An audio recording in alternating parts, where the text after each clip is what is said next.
mbokki Sénégal man Ahmadou Diop seen fidèle chroniqueur hebdomadaire ak seen serviteur moo leen di nuyu ci sunu waxtaan wi ñu tuddee xew-xewu réew mi ma leen koy defal bu soobee yàlla bu ma fi yàlla bàyyee talaata bu nekk à partir de 17h GMT heure de Dakar soit 19h heure de Paris xam ngeen ko duutu leen ko jaawatle ñu leen koy defal à travers les ondes de notre radio Sunu Kër FM, la première radio panafricaine nekk ca Californie muy sunu radio exceptionnelle bu mag bi de renommée internationale kon xam ngeen ne tey talaata 17 novembre 2020 sunu waxtaan wi ñu tuddee xew-xew réew mi day gën a am solo duma tàyyi di ko wax sunu discours yi am na njariñ la répétition est pédagogique kii fi nekk muy Macky Sall di dégle càngaay mësta set dafa taq rib xam na ko duma tàyyi di ko wax am réew lëmm kenn du ko dénk baadoola boo ko dénkee am réew waasoom lay fal ak askanam ndax baadoola amul kàddu te day wor te baadoola day fen ndax ci Sénégal fen ak xaalis mooy fale du am njàng du am expérience loolu moo fi nekk ci sunu réew mi moo tax mu tumuranke muy kii nga xam ne muy Macky Sall le coronavirus plus himself en chair et en os le personnage atypique des paroles dédites Macky Sall mësta nekk un homme d'honneur ndax ci loolu la masa nekk nekkut ci leneen wérgu yaram yitteelu ko boppam rek la fi nekkal ak waa këram ak ñi ko yilif ñooñu rek la Macky Sall respecté suñ réew mi wérgu yaram musu fee am du ma tàyyi di ko wax les principaux pouvoirs politiques qui se sont succédés jusqu'ici ont manifestement failli à leur mission régalienne musuñoo déglu benn yoon Cheikh Anta Diop le kamit panafricain grand savant scientifique égyptologue historien le plus élevé de tous les temps waaye kii fi nekk moo ci yées ñépp moo leen yées suñ réew mi dafa gën a dellu ginnaaw en arrière de 100 ans Macky Sall depuis 2012 ba tey jii day bajantu di def des décrets présidentialistes inflationnistes automatiques qui lui servent de gouvernance bancalement ethnique muy le potentat nga xam ne daf ko nier vertement nunu mën a def il faut que ñu abroger la constitution moribonde qui a un caractère totalement blasphématoire. À défaut, le mal endémique ira nécessairement en pis.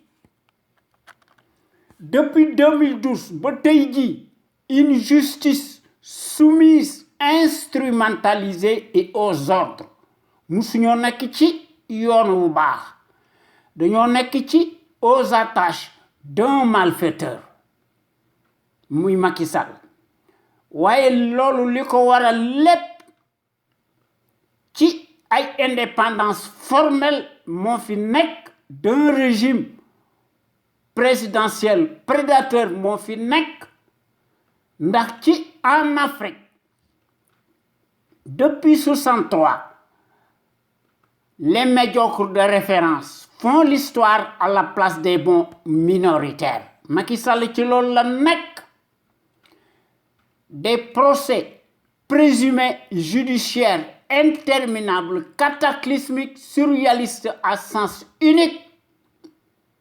Mu ciy def des surenchères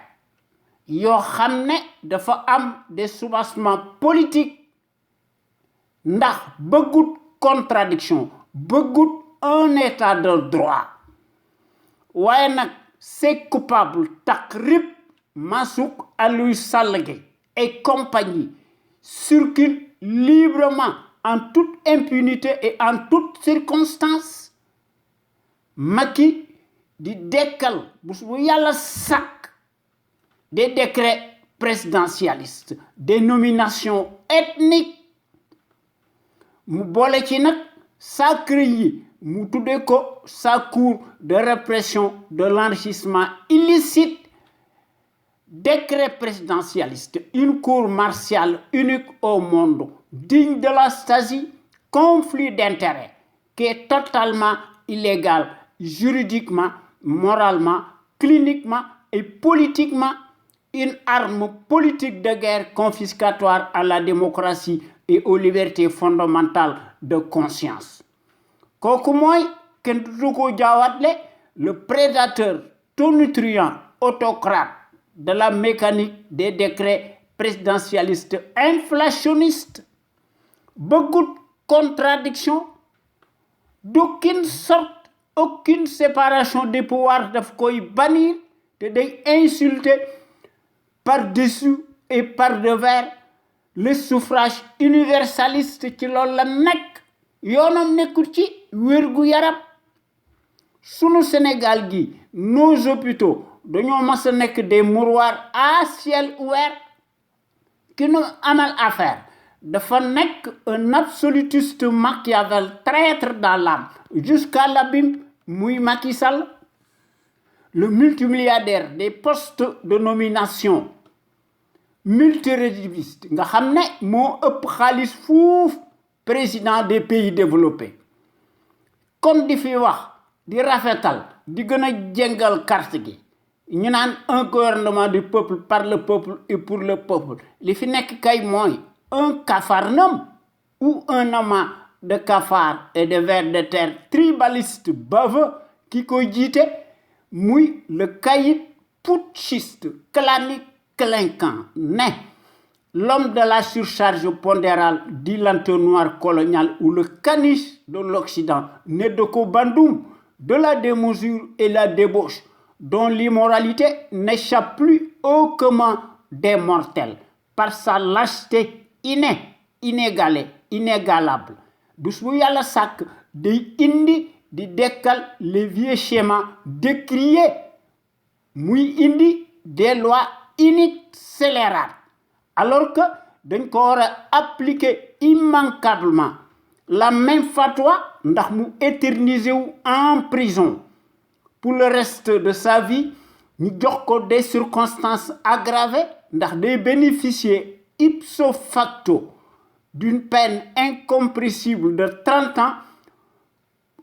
pour multicrime financier, économique et perte de ses droits.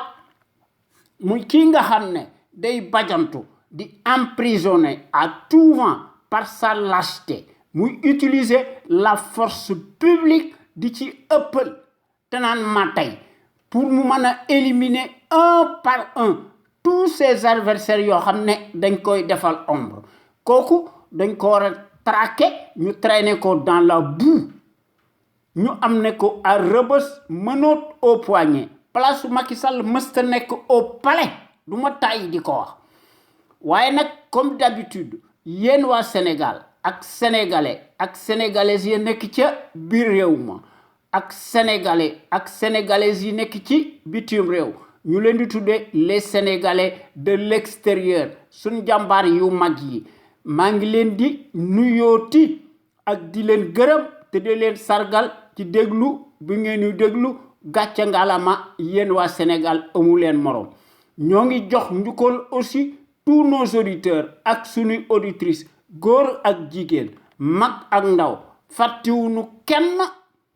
te noo ngi remercier bu baax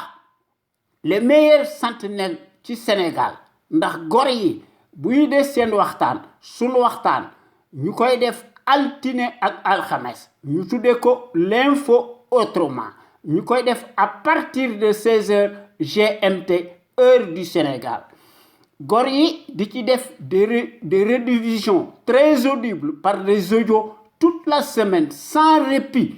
gor yi gis na mbir mi dafa nekk une question de fibre patriotique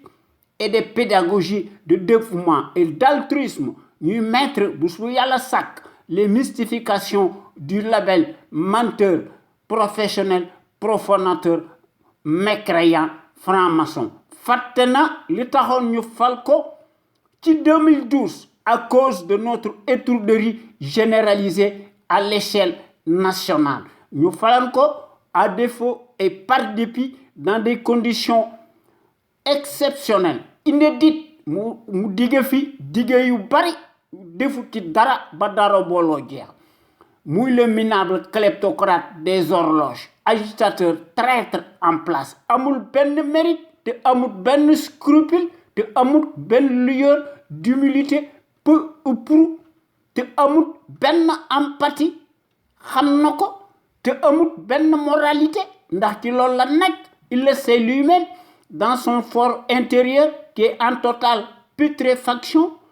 muy Macky Sall himself en chair et en os dafa mas a nekk un accident de l'histoire Macky Sall est plus dangereux qu'une asile toute sa politique daf ko mas a teg ci ay tappale ay combine yoo xam ne muy dekkal les vieux schémas décriés mu teg ko ci guerre yaakaar ne mën naa garder le pouvoir nga xam ne il s'appuie nécessairement sur ces justiciers tribalistes mu leen di considérer comme ses armes de guerre waaye gor yi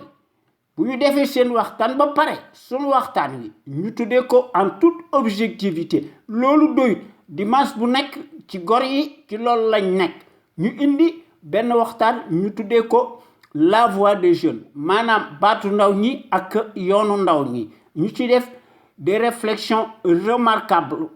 prodigieuses très pertinentes ñu koy dugal ci boppu sénégalais yi ak sénégalais yi à travers les ondes de notre radio Sunu Kër FM la première radio panafricaine nekk ca Californie nga xam ne ñun ñi nga xam ne ñoo nekk ci conscience patriotique pour le changement xam sa réew bëgg sa réew jëriñ sa réew li tax nu exister c'est que danoo taxaw temm ndax ñu defaraat sunu réew mi état de droit am fi un état régalien am fi séparation des pouvoirs am fi une justice impartiale et non soumise boo xam ne de manière que réew mi képp koo xam ne boo gisee loo xam ne jaaduwut nga yor sa plume wala say kaddu te doo am benn épée de Damoclès boo xam ne mooy peser sur ta tête waaye baadoolo bi loolu lépp daf koy tere ndax ñépp xam nañ ne sans la liberté kenn mënut a tabax dara lu jag waaye l'envoyé spécial colonial attitré en Afrique et accrédité à Dakar depuis 2012 ba tey jii noo ngi assisté à une république des canailles des scandales ak seeni casseroles torrentielles infinies avec le summum d'une dictature qui tourne en plein régime intégralement négationniste d'apartheid nga xam ne ci ay parjures cataclysmiques ci la ñu nekk waaye ñun ñi nga xam ne ñoo nekk ci CPC loolu mësuñu ci ànd te duñ ci ànd waaye sunu Sénégal gi dafa mas a nekk un grand pays historique au point de vue du savoir pluriel et de la morale éternelle en puissance waaye l'asservi bi n'en accule et n'en démord jamais de occulter par devers et par-dessus tout la dépendance dynamique coloniale muy Macky Sall boo xam ne dafa mas a nekk le champion de la rupture aléatoire et de la corruption tout azimut Macky Sall dafa mas a nekk le chantre du népotisme et de la pagaille waaye démb une certaine presse qui s'est déchaîné pour un oui, pour un non, et de façon abusive, péremptoire, nga xam ne ñu doon ko defal régime Abdoulaye Wade qui en avait naturellement pour son grade. Nous avons traité de tous les anathèmes du monde. Voyez curieusement, la même servilité répugnante de nous changer peu à peu, c'est nipo. Voyez, de garder c'est nature. Ndax badalobi buy briser de plus en plus les consciences abîmées. Nous rafetal ndax dañuy changer seeni tonalité ak seeni sémantique ndax ñemu ñoo wax li ñu bëgg wax waaye nag préfère parler de gros morceaux péché te affaire boobu guerre crime la muy Macky Sall bi nga xam ne dafa mas a tàgg l'apologie coloniale muy le nazisme monétaire maanaam l'ingérence monétaire coloniale nga xam ne amul benn patriotisme te amul benn fiscalisme encore moins de panafricanisme civisme nag kenn musu koo wax kenn waxaalewu ko te Macky Sall moo doon déclaré ne la monnaie coloniale est bonne à garder waaye nag mook Alassane Ouattara et compagnie fexe nañu ba tappale moo tax ñu def lu leen neex nga xam ne Macky Sall ak compagnie ñun ñi nga xam ne bokk nañ ci les panafricains nekk debout ci loolu lañ mas a nekk ñu ne franc CFA bi danañ ko fi jële waaye daañu indi éco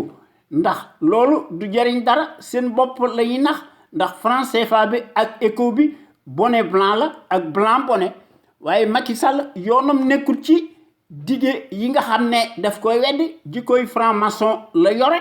waaye ñun ñi nga xam ne ñoo nekk ci conscience patriotique pour le changement xam sa réew bëgg sa réew jëriñ sa réew ñu gën ñoo xam ci sous l'acronyme CPC noo ngi dingat bu baax la gestion népotique et gabégique du Sénégal par un parti politique une coalition de partis et une famille noo ngi dingat bu baax l'accaparement des ressources du Sénégal par une seule famille paresseuse ak piccatique Macky Sall takk leen ndombay tànk yu gën a kowe dans toutes les structures de l'État sénégalais vassalisé jusqu'à Lali nga xam ne mbir moomu buñ ko seetloo ba seetlu ko affaire corporatisme la indignement ethnique mu takk leen ndombay tànk yu gën a kowe dans toutes les structures de l'État comme si les compétences et les expériences des CV bidonnés de Ramarchi se mesurent scandaleusement et exclusivement à l'aune des mêmes patronymes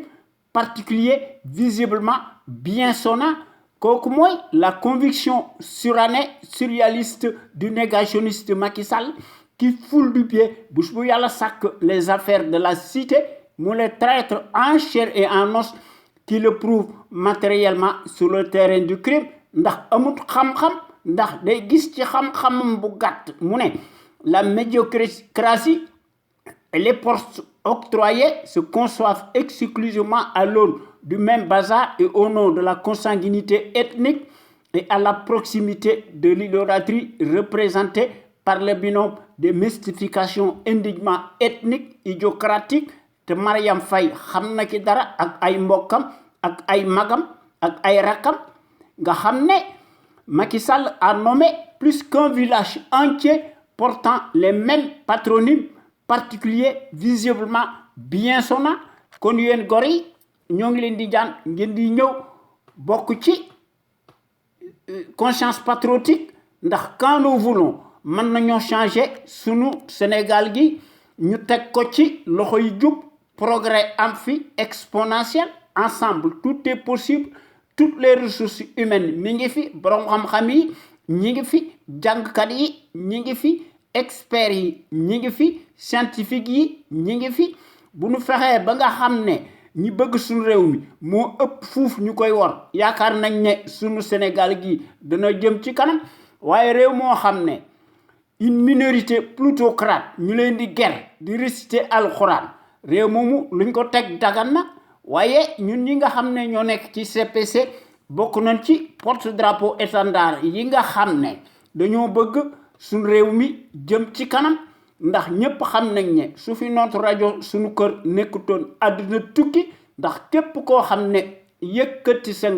sa kàddu nga teg ko ci dëgg nga indi ci des preuves matérielles à l'appui baadalo bi day déglu muy l'encombrant nga xam ne day yónni ay surgaam ñu defal ko un mandat de dépôt presto illico waaye les fonctionnaires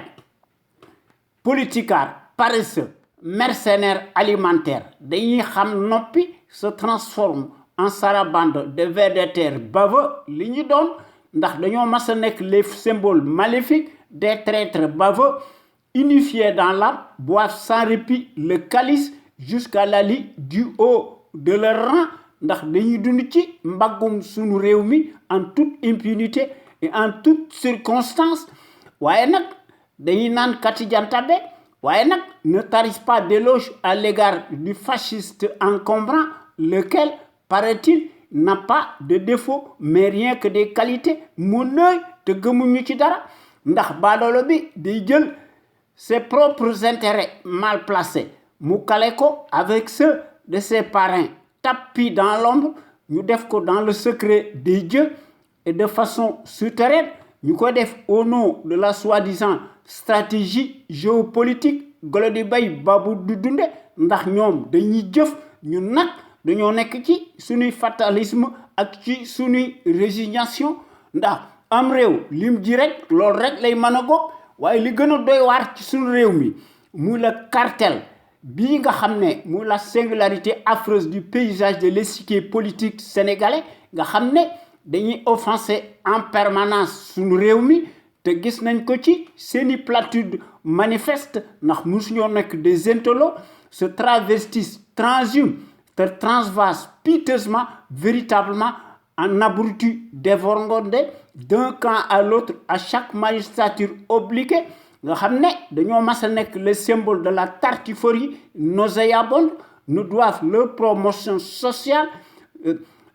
indue qu'à la mesure de leur immoralité de bas étage nga xam ne bés bu yàlla sàkk dañuy changer constamment seeni trajectoire ñu koy def en fonction des rétributions financières selon la météo du moment waaye li gën a doy waar ci suñu réew mi presse dafa war a jouer son rôle d'avant-garde waaye une servilité très loquace démb seen wax bari na ndax dañuy changer seeni carapace ndax ci seen njariñu bopp rek ci la ñu nekk ndax dañuy défendre seeni intérêts mesquins mal placés l'aide à la presse est passée par là te kooku corruption la maanaam guerre la déguisée légalisée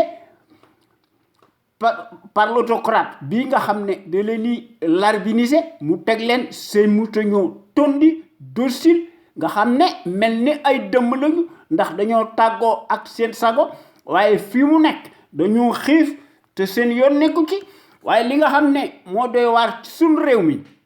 le peuple sénégalais yi nga xam ne dañoo wateeloon Macky Sall ci suñuy étourderie généralisée à l'échelle nationale peuple bi dañ leen abandonné ndax la misère galopante et le chômage endémique moo fi nekk ak l'augmentation des denrées de première nécessité surtout nag ci coronavirus bii nga xam ne foo ko takk wees na ko nga xam ne les coupures intempestives récurrentes du courant électrique day atteindre des proportions démesurées sans compter nag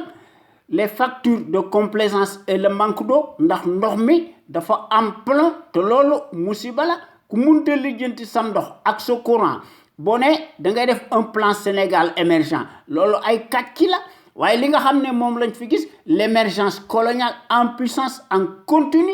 nga xam ne Macky Sall ci loolu la nekk li nga xam ne daal moo fi nekk Sénégal moomut ay télécommunication day jëggaani waaye pays yi nga xam ne dañoo am fayda ñoo moom seeni télécommunication te su fa amee pétrole ak gaz dañ koy foqar ci te duñu tàggu kenn waaye la Servie bi yoonam nekku ci ndax moom jikkoom la ndax ci loolu la masa nekk waaye nag la dépendance financière de la presse dafa mas a nekk une réelle menace à la démocratie te kooku cela en dit long sur la presse corrompue jusqu'à l'ali nga xam ne disposer ñu aucune moralité peu ou prou nga xam ne c'est une presse affreuse affluente par son abondance nauséabonde pantouflard affamée par définition pourrie de la tête aux pieds ñuy laaj pitance maanaam ñuy tàllal seeni këll loolu mooy wane ne ñoom dañuy dégonfler wu publiquement à ciel ouvert et à la place publique parce que engraissé te dañuy prêter ridiculement le flanc ndax ay farandool lañu dañuy tàllal seeni këll ndax li ci gën a doy waar dañuy passer seeni déontologie yi nga xam ne professionnel journalistique waaye nag s'en fout de tout nga xam ne te dañuy piétiner allègrement les traitements objectifs des informations waaye nag se cramponne et se complaît dans sa besace dégoulinante nga xam ne dañuy contenté wu ci li nga xam ne baadoolo bi di leen koy digtal di leen ko sarax di leen koy defal le couteau sur la gorge waaye nag un fonctionnaire si riche n'est jamais synonyme de patriotisme loolu mooy wala ne kii fi nekk mësta nekk kilifa muy Macky Sall bii nga xam ne moo nekk le label du foutoir en chair et en os nga xam ne démb ak tey ñu ngi koy peindre sous le défroque victimaire des leurs et sous la baguette magique de la référence propagandiste mondialiste de l'arbitraire et de la tyrannie ñuy jaay Macky Sall ak Alassane Ouattara ñu naan bokk nañ ci les dirigeants les plus influents de la planète entière c'est des dirigistes c'est des dictateurs te loolu dañuy jokkoo en jointure avec le vacarme ubiesque hystérique d'une certaine caste de serviles endogènes nga xam ne ci loolu lañ nekk waaye nag loolu moo tax baadoolo bi maanaam le larbé muy continuer de jouer sur le piano américano-français waaye nag yoonam nekkul ci mbënd mi ak ci tumuranke bi il passe tout son temps à restreindre drastiquement davantage la liberté d'expression ndax day gën a jënd de plus en plus les consciences abîmées présumées notables de l'heure waaye yemul ci loolu day commander du matériel de répression nga xam ne ci loolu la nag ñu koy jaay waaye nag les populations sénégalaises siphonnées astiquées ñu leen di considérer comme un matelas financier extensible ñu leen di cribler d'impôts et de taxes de toutes sortes te ñooy fay bor bi loolu mooy li nga xam ne moo gën a doy waar ci sunu réew mi ndax paaka bi nga xam ne moo ñuy rendi noo koy jënd maanaam loolu moo tax nu dellu ginnaaw te loolu Afrique dong lañ ko gisuñu ko feneen waaye ñun ñi nga xam ne ñoo nekk ci conscience patriotique xam sa réew bëgg sa réew jëriñ sa réew dañoo considérer ne suñu réew mi nañ ko teg ci loxoy jub muy le Sénégal ndax c'est à ce prisme là que sunu Sénégal gi mën a retrouver sa dignité ak sa plénitude ak son rayonnement boo xam ne lépp lu muy def koo def ci coobaray boppam te loolu du ma tàyyi di ko wax ndax la répétition est pédagogique hier comme aujourd'hui depuis 16 ans notre radio sunuker.com qui est à l'avant-garde et à la proximité et la pointe du combat juste et pour l'émergence du Sénégal debout et fier de l'être sunu rajo bu mag bi mës sa nekk ci les chantiers battus ndax sunu rajo bu mag bi day proposer du neuf te day briser les tabous te day bousculer les idées reçues te day innover maanaam day indi yokkute te day populariser la démocratie ndax mës sa nekk ci les conventions surréalistes de l'établissement s'inscrit dans sa trajectoire révolutionnaire qui évolue dans le bon sens des valeurs et des progrès immenses, exponentiels, salutaires et indispensables pour que nous soyons capables d'assurer le destin de notre pays sur des bases voulues, en toute logique, en toute indépendance et en toute conscience, ndax qu'on le veuille ou non, il n'en déplaise à la pestilentielle apérisée, notre média est devenu un phénomène de société qui reste le seul à aborder librement les sujets les plus variés qui sont considérés comme la loi de l'omerta, en particulier la gouvernance politique, bancalement ethnique, que les médias serviles du service public nga xam ne ña fa nekk ñoo fa mas a nekk te loolu moo am ci la maison présumée de la presse te loolu moo am ci RTS la radio télévision Racine Talla Macky Sall te loolu moo am ci APS ak ci lépp ak ci soleil jant bi yaa xam mbay day xarmat toute la presse cartélisée ak privée tous presque passent au peigne fin tous arrimés et deviennent de facto des instruments alimentaires politicards nga xam ne soumis aux ordres monopolisés par le pouvoir calamiteux tortionnaire usurier dañuy xam noppi di sëgg di yalwaan waaye notre rajo sunukër.com mooy mottali seeni ndëngate te loolu gis nañ ko tant par la qualité des informations qui sont largement publiées à travers notre site sunukër.com que par les analyses pertinentes des sentinelles sénégalaises à travers notre radio Sunukër FM, l'avant-garde du civisme et du patriotisme. De l'eau non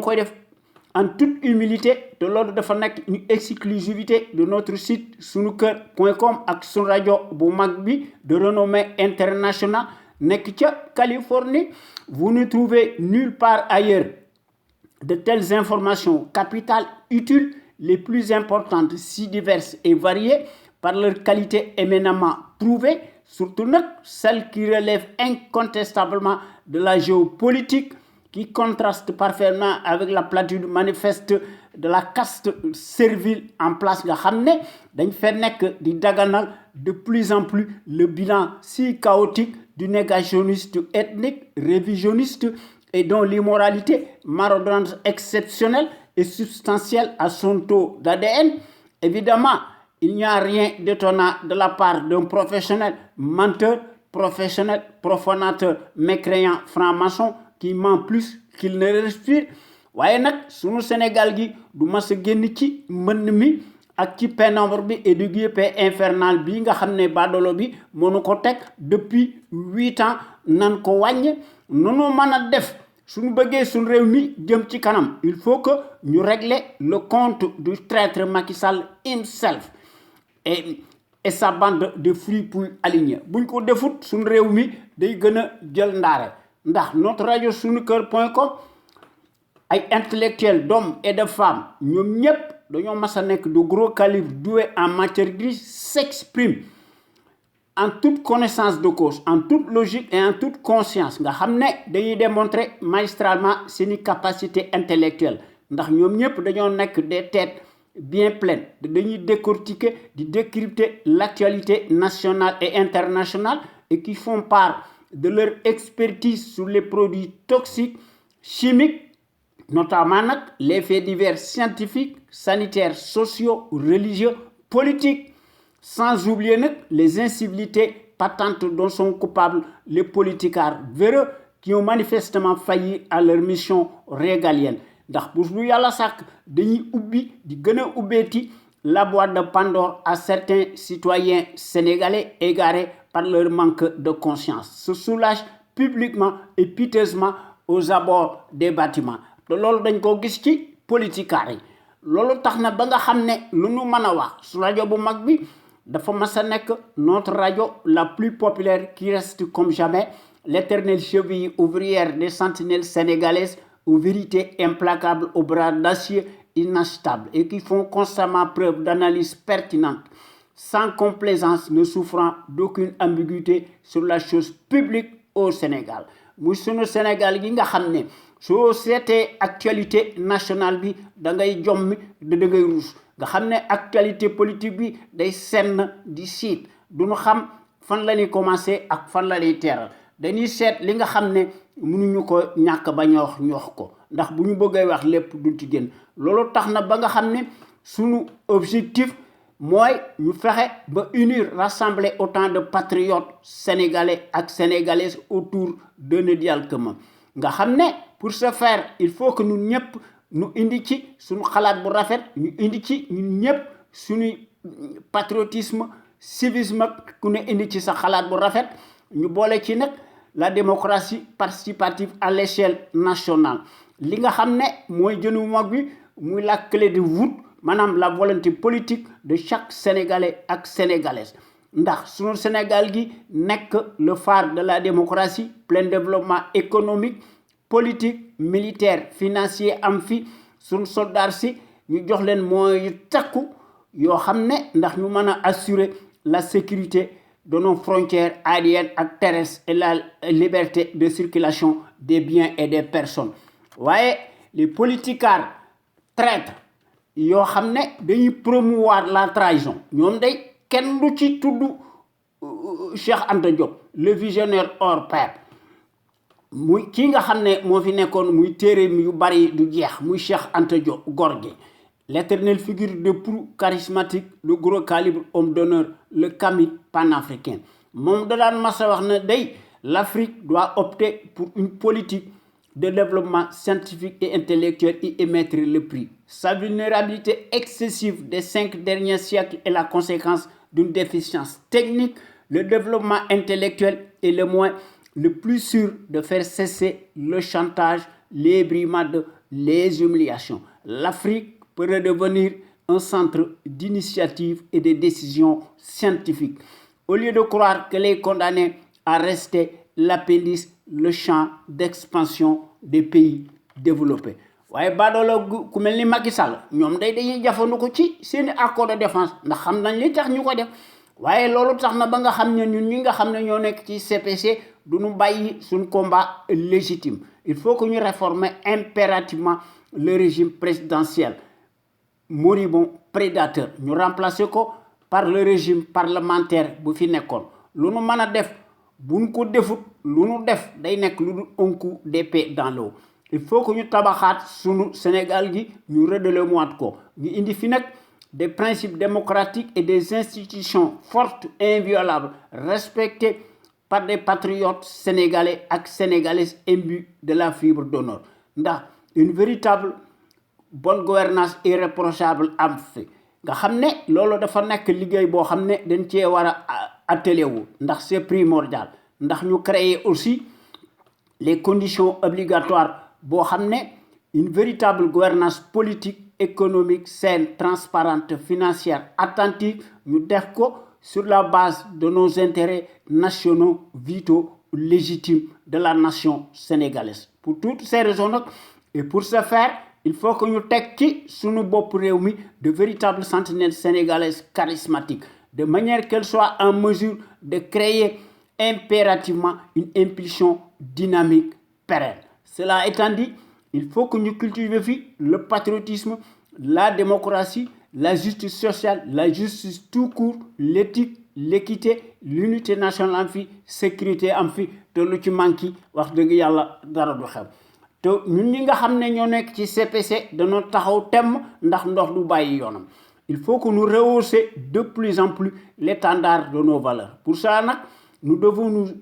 inspirer et puiser dans le trésor inestimable de nos valeurs hommes d'honneur yoo xam ne ay suufi yu mag lañu dañoo màndu ñu tëdd ci sunu dëkk bi ñu jàngale seen xam-xam ci sunu université yi ci sunu collège yi ci sunu daara yi ak ci sunu école primaire yi te bu ñu fàtte aussi sunu jàmbaar ju mag ji muy Lat Dior Ngoné Latyr Diop l'homme de la résistance armée nga xam ne la figure emblématique notre héros national qui combattit farouchement et héroïquement l'armada coloniale pendant 24 ans et ce malgré nag la supériorité numérique et matérielle des envahisseurs nga xam ne Lat Dior Ngoné Latyr Diop a versé son sang et marqué d'une empreinte digitale sa vie a livré des combats acharnés sans merci combat yu metti face à l'armada du colonialisme repoussant. Muy Lat Dior Ngoné Latyr Diop, notre héros national qui tomba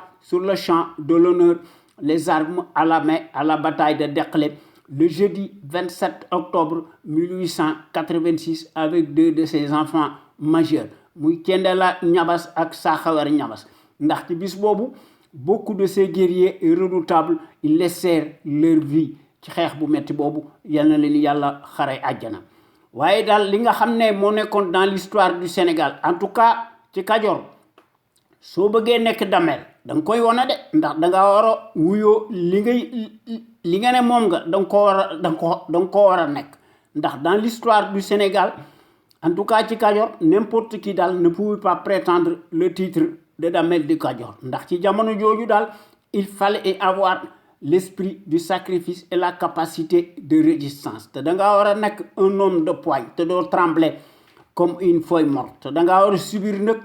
des épreuves d'endurance tout azimut te da ngaa war a combattre nag en même temps sur le terrain des hostilités te Lat Dior Ngoné Latyr Diop moo ko def à l'âge de 15 ans amut kenn ku ko def ci àdduna waaye ci sunu Sénégal gii nga xam ne des temps modernes méconnaissables kenn xameetu ko nos soi-disant présidentialistes de la République dès l'heure des postes de nomination tànn sa bu la neex te ki ci jiitu muy fenkat bi nga xam ne dafa fen ba jàll ndax xaalis mooy fale ak fen nga xam ne ñoom ñëpp dañoo nekk des multimilliardaires par des raccourcis politiques des postes de nomination tànn sa bu la neex nga xam ne ñoo bokk jikko tous se réduisent en roitelets presque pour n'être que des abrutis poltrons des clowns de pacotille dévergondés entourés de garde-corps yoo xam ne mus ñoo nekk ay kilifa ndax ñoom sax ci seen bopp xam nañ ko de bu ñu fàtte aussi les gros intellectuels que furent Cheikh Anta Diop ak Mamadou Dia que sais-je encore il faut que ñu cultiver fi le civisme chez les populations ndax le civisme dafa mas a nekk le réflexe décent de tout citoyen responsable qui a sa place dans la société ndax le civisme mooy impliquer le savoir-faire et la civilité lorsqu'il s'agit de la chose publique ndax en tant que citoyen à part entière soo amee ay droit da nga war a ay devoir waaye Macky Sall de wane ne li mu nekk ndax moom daal nee na dafa am xaalis te mus ko te loolu la doon naqarul dem xam ngeen ne kooku jubut ndax ku ñu jiñ dëmb ngay génne yelliir ci dëkk bi luñ la jiñ yaa ko def ndax Macky Sall dafa wax ne il a bénéficié des privilèges relatifs en tant que premier ministre xam ngeen ne kooku baadoola la xam ngeen ne kooku mësta nekk kilifa waaye ñun ñi nga xam ne ñoo nekk ci conscience patriotique pour le changement xam sa réew bëgg sa réew bokk nañ ci l'avant-garde des consciences yi nga xam ne dañoo bëgg a yee nit ñi exclusivement sur la chose publique te loolu noo ngi ci def une vaste campagne de sensibilisation massive nga xam ne de manière que chaque citoyen sénégalais ak sénégalaise fu mu mën a nekk ci adduna bi dafa war a armé wu de son bulletin de vote seet ki nga xam ne ginnaawam set na biiram set na kenn musu ko tuumaal ci dara ñu seet ndeyam ak baayam ci lañ leen nekkoon démb est-ce que résistant lañu wala ay traître lañu woon su fekkente ne bii ne nag ne xam nañ ne li mu am jaadu na ñu wateel ko nag véritablement en toute logique en toute conscience et en toute indépendance seet ki nga xam ne day défendre bec et ongle par son altruisme récurrent seet ki nga xam ne mooy défendre l'intérêt général ñu wateel ko su fekkente ne bii ne scrutin am na te loolu nag du ma tàyyi di ko wax ndax Macky Sall de ay carte moo tax mu falu ndax fen na ba jàll ndax xaalis mooy fale ak fen waaye day ko mëne day ay carte moo ko fi jële leneen nag moo ko fi jële ndax Macky Sall est fondamentalement réfractaire à la démocratie te bëggul suffrage universaliste te loolu day gaw mën ne dana ko génne ci pouvoir bi te loolu gis nañ ko ci Alassane Ouattara boo xam ne moo nekk son acolyte te lu jiwoo jeexut jógu fa ñi ànd di fréquenté wu ñoo bokk jikko kon il faudrait que ñu génn ci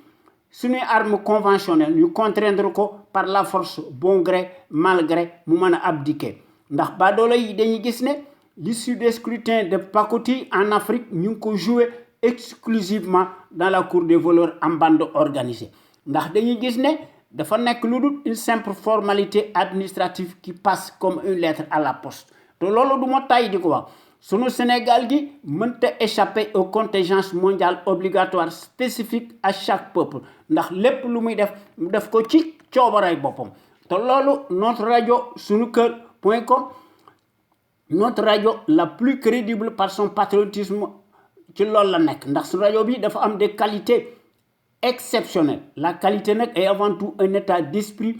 qui vise à l'excellence yokkute am fi ci jëf ak ci jikko woon ko askan wi bu leer naññi te loolu kenn dutu ko jaawarle ci sentinelle sénégalaise yi nga xam ne qui s'exprime librement en toute logique en toute indépendance et en toute conscience sur des bases voulues ndax ñooy mottali par leur esprit alerte la bassesse et la médiocrité d'une certaine classe politicarde plutocrate multimilliardaire des raccourcis politiques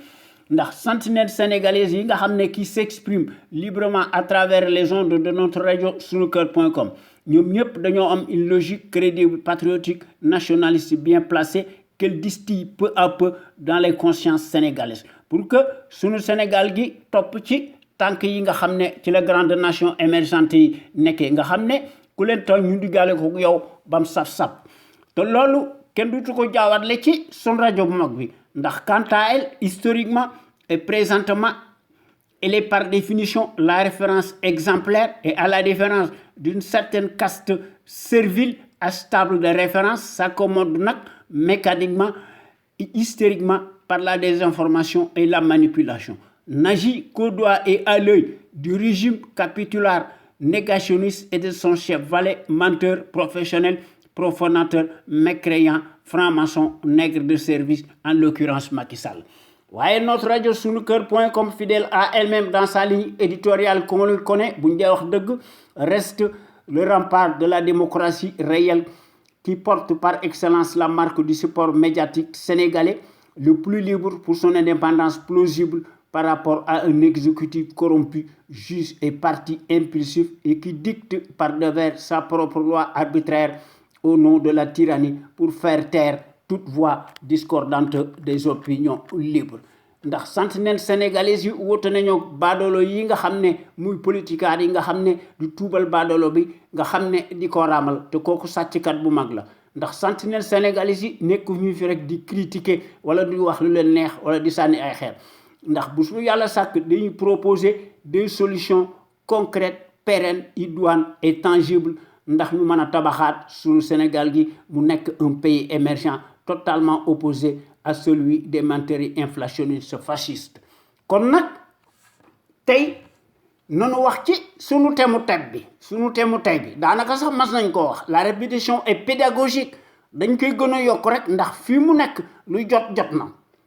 dañ koy def pour que chaque sénégalais ak sénégalaise man cee am sa xalaat bu rafet maanaam ku nekk am ci sa xalaat bu rafet ndax loolu aussi bokk na ci démocratie kon nañu wax ci en Afrique la démocratie bien entendu se conçoit à coups de canon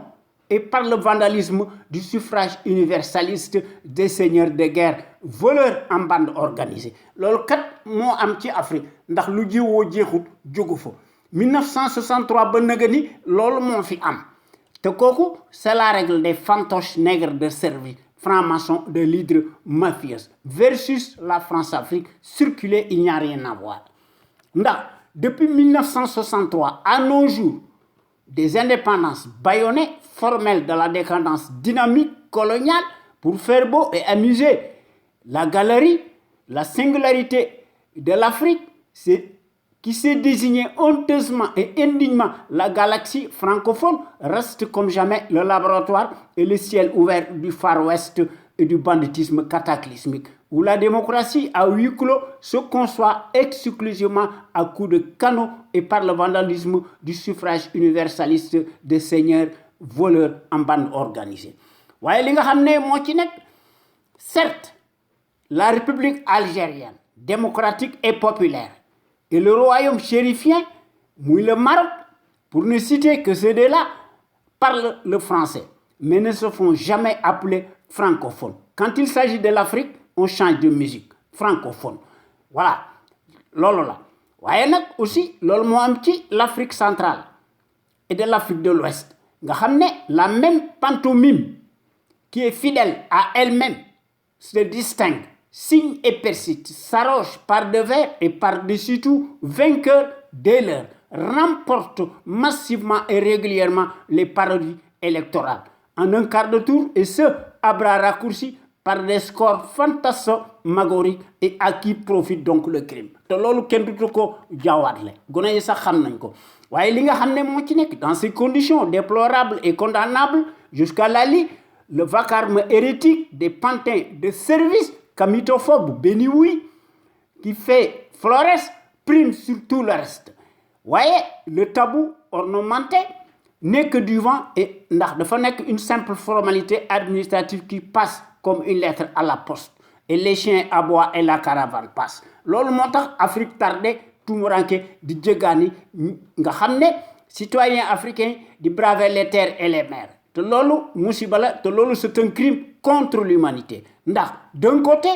depuis des décennies l'Afrique des guignols acrobates dictateurs mercenaires inamovibles où la croix de transmission s'accroche mordicus au pouvoir nga xam ne en le transmettant de père en fils et sous le couvert paternaliste actif de leurs protecteurs lesquels en fonction de leurs intérêts expansionnistes changent constamment seeni rhétorique waaye selon leurs propres intérêts économiques financiers et au nom de la géopolitique, les prétendus distributeurs automatiques de la démocratie à travers la planète entière agissent à double standard et à géométrie variable quand cela les arrange, restent peu réactifs face à l'impunité abrasive de leurs pions, qui se réduisent comme des vaches à lait,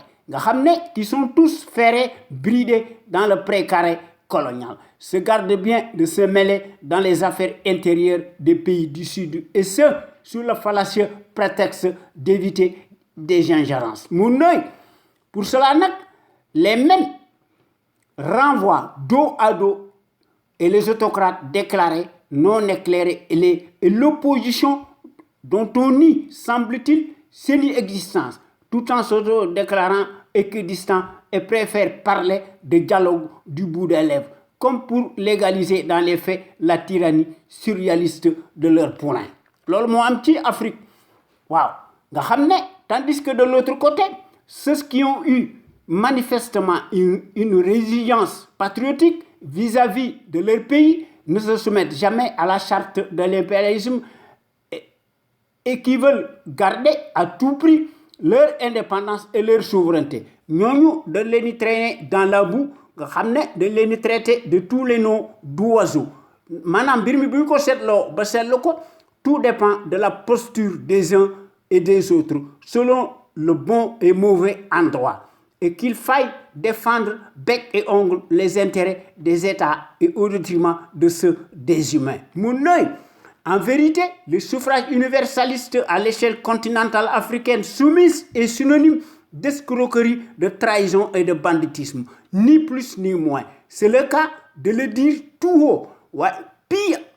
en Afrique, des pantins satellites camitophobes tondus de la tête aux pieds, l'issue des scrutins de pacotille se joue à huis clos dans la cour des voleurs en bande organisée. Nga xam ne mbir mi bu ñu ko seetloo ba seetlu ko, c'est une litote que l'on ne saurait démentir dans le temps et dans l'espace. te loolu gis nañ ko ci Alassane Ouattara qui fait vent debout contre tout le peuple ivoirien, se maintient orbi et urbi au pouvoir, et ce par la force. te loolu c'est idem pour son confrère suprémaciste Nedoko Bandou, Macky Sall et compagnie. Ndax article 27 de la Constitution du Sénégal est manifestement perverse, idyllique, qui cache en réalité en même temps un caractère moribond. Stupide que, par voie référendaire, madame, le 20 mars 2016, ainsi qu'il ressort de la décision numéro 1/E en date du 30 mars 2016, la Constitution limite la durée du mandat du président de la République et des 5 ans. Nul ne peut exercer plus de 2 mandats consécutifs. Waaye Macky Sall loolu daf koy tere kon ana justice bi kon ana li nga xam ne moom la ñuy respecter la loi fondamentale te loolu Alassane Ouattara def na ko te Alassane Ouattara su ko defee Macky Sall du ko dana ko def maanaam loolu bu ñu ko seetloo ba seetlee ko c'est du pareil pour le président de la République soi-disant en Côte d'Ivoire nga xam ne moom dafa mas a ñëw dans les fourgonnettes françaises étrangères. Sauf que le putschiste Alassane Ouattara en a une autre lecture sur la loi fondamentale. Ndax selon lui, amul xam-xam, la Constitution nee na daf ko permettre mën a am yeneen ñaari mandat. Te kooku ce n'est pas un cas isolé. Loin de là, ndax Denis Sassou Nguesso n'a jamais respecté peu ou prou les clous. Nga xam ne mi ngi bénéficier aussi d'une impunité. Nga xam ne mi ngi gouverner de 1979 à 1997. Waaye yëmul ci loolu ndax depuis 1997, date de son retour au pouvoir par l'intervention de ses Cobras et les forces armées angolaises, nga xam ne moo renversé le président élu Pascal Lissouba dans les premiers mois de la guerre civile du Congo-Brazzaville. Nga xam ne Denis Sassou Nguesso est actuellement l'un des plus anciens dictateurs acclamés francophones béni oui par qui et pour qui nga xam ne est en place ci Congo-Brazza nga xam ne mi ngi cumulé 37 ans de pouvoir, et ce n'est pas tout ndax le clan des Bongo 1 et 2 n'est jamais loin. Le Togo déedément père et fils noonu te loolu moo am ci Cameroun le patriarche Paul Biya règne en maître absolu s'inscrit dans le même registre et le seigneur de guerre Idriss Déby Itno nga xam ne depuis 1990 nga xam ne moom it ci loolu la nekk dañ ko parrainé et dans cette logique abracadabrantesque s'autoproclame le premier maréchal du Tchad moo nëy te yemuñu ci lool en 1968 Francisco Macias Nguema devient le premier président élu de la République nga xam ne moom it il se proclamait président à vie en 1972 waaye son cousin éloigné muy Teodoro Obiang Nguema Mbazogo nga xam ne moom dafa considérer ne c'est son oncle waaye dañ ko takkal ndomboy tànk nga xam ne moo doon jiite moo nekkoon commandant de l'armée et des régions militaires de la capitale waaye ci 75 Teodoro Obiang Nguema Bazongo dafa prendre la tête des forces armées puis est nommé vice-président des forces armées populaires ci 1979 depuis lors ci la mi ngi nekk ci pouvoir bënn nga ni ndax la même année dafa renverser Francisco Macias Nguema nga xam ne mu ko doon reprocher ces violations systématiques des droits de l'homme moo nëy nga xam ne moo jël pouvoir bi nga xam ne ndax moo doon présider le conseil militaire suprême nga xam ne avant muy nommé boppam président de la République ci 1982 nga xam ne kooku mi ngi nekk ba naga ni ci pouvoir bi ndax mi ngi gouverner avec son fils Teodoro Obiang nga xam ne moom it moo nekk son vice-président du président Nguema Todéron nga xam ne Afrique ci loolu la nekk waaye li nga xam ne moo ci nekk la maturité des masses consiste en leur capacité de reconnaître leurs propres intérêts mais cela présuppose une certaine compréhension du processus de production et de distribution des biens. La capacité d'un peuple de se gouverner démocratiquement est donc proportionnelle à son degré de compréhension de la structure et du fonctionnement de l'ensemble du corps social. kooku ku ko bindoon kan la muy l'écrivain Costellaire Arthur kon boo gàññi maa ngi leen di jox rendez-vous ci sunu waxtaan wi ñu tuddee xeexu réew mi ñu leen koy defal à travers les ondes de notre radio sunuker.com la première radio panafricaine nekk ca Californie muy sunu rajo exceptionnelle bu mag bi de renommée internationale jërëjëf